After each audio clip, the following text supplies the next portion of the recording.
உங்க ஊர்ல இருக்கிற அரச மரம் மட்டும் காஞ்சு போயிடவே கூடாதுங்க. நான் ஏன் சொல்றேன்னா, அரச மரம் வந்துங்க காலை வேளையில தான் நல்லா ஒளி சேர்க்கை செய்யும், அதாவது போட்டோசிந்தசிஸ்.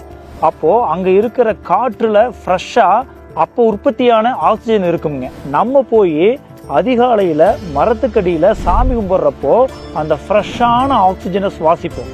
நம்ம மூளை, நரம்பு மண்டலம் இது எல்லாமே புத்துணர்ச்சி பெறும், ஸ்ட்ரெஸ் குறையும். சாமி கும்பிடும்போது நல்ல எண்ணங்கள் நம்ம மனசுல பதியும். இது சயின்ஸ். ஆனா அரச மரம் வந்து பிள்ளையாருக்கு மட்டும் வீடு இல்லைங்க. குருவி, மைனா, கிளி, ஆந்த, அணில், எறும்பு, பட்டாம்பூச்சி இப்படி எல்லா வகையான உயிரினங்களுக்கும் அரச மரம் தான் நிழல், தங்குமிடம், முட்டையிடுமிடம். இது எல்லாமே ரொம்ப முக்கியமா அரச மரத்துல தான் தேன் பூச்சி கூடு கட்டி வாழும். இப்போ இந்த அரச மரம் வெயில் காலத்துல காஞ்சு போச்சுன்னா இந்த தேனீக்கள் எல்லாமே இந்த கூட்டை விட்டு வேற இடத்துக்கு போயிடும்.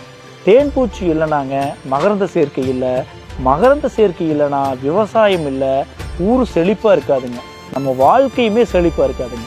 ஒவ்வொருத்தருக்கும் ஒவ்வொரு நம்பிக்கை இருக்குதுங்க. ஆனா நம்ம ஊர் அரச மரங்களை காப்பாத்துறது ரொம்ப முக்கியங்க.